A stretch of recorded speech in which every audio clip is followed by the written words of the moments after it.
বিখ্যাত মার্কিন সাময়িকী টাইম ম্যাগাজিন বিশ্বজুড়ে প্রভাব বিস্তারকারী ১০০ ব্যক্তির তালিকা প্রকাশ করেছে। এই মর্যাদাপূর্ণ তালিকায় জায়গা করে নিয়েছেন নোবেলজয়ী অর্থনীতিবিদ ও সামাজিক উদ্যোক্তা ডক্টর মোহাম্মদ ইউনূস। তিনি এখন বাংলাদেশের অন্তর্বর্তী সরকারের প্রধান উপদেষ্টা হিসেবে দায়িত্ব পালন করছেন। টাইমের এই তালিকায় রয়েছেন যুক্তরাষ্ট্রের প্রেসিডেন্ট ডোনাল্ড ট্রাম্প, যুক্তরাজ্যের প্রধানমন্ত্রী কেয়ার স্টারমার, মেক্সিকোর প্রেসিডেন্ট ক্লাউডিয়া সেইনবুম এবং বিশ্বের সর্বোচ্চ ধনী ব্যক্তি ইলন মাস্ক সহ অন্যান্যরা। শুধু অর্থনৈতিক খাতেই নয়, ডক্টর ইউনূস এই স্বীকৃতি পেয়েছেন সামাজিক পরিবর্তন ও মানবিক নেতৃত্বের প্রতীক হিসাবে। বিশেষ করে সাম্প্রতিক সময়ে তিনি বাংলাদেশের রাজনৈতিক অঙ্গনে আলোচনার কেন্দ্রবিন্দুতে উঠে এসেছেন।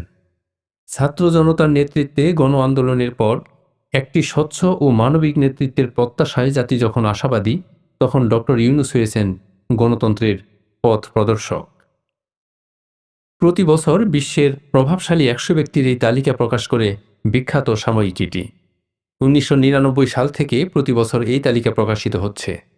টাইম ম্যাগাজিনের প্রতিবেদনে ডক্টর ইউনূসের গ্রামীণ ব্যাংকের ভূমিকা, বিশ্বের বিভিন্ন প্রান্তে তার ক্ষুদ্র ঋণ মডেলের বিস্তার এবং নারীর ক্ষমতায়নে তার অনন্য অবদান বিশেষভাবে তুলে ধরা হয়েছে।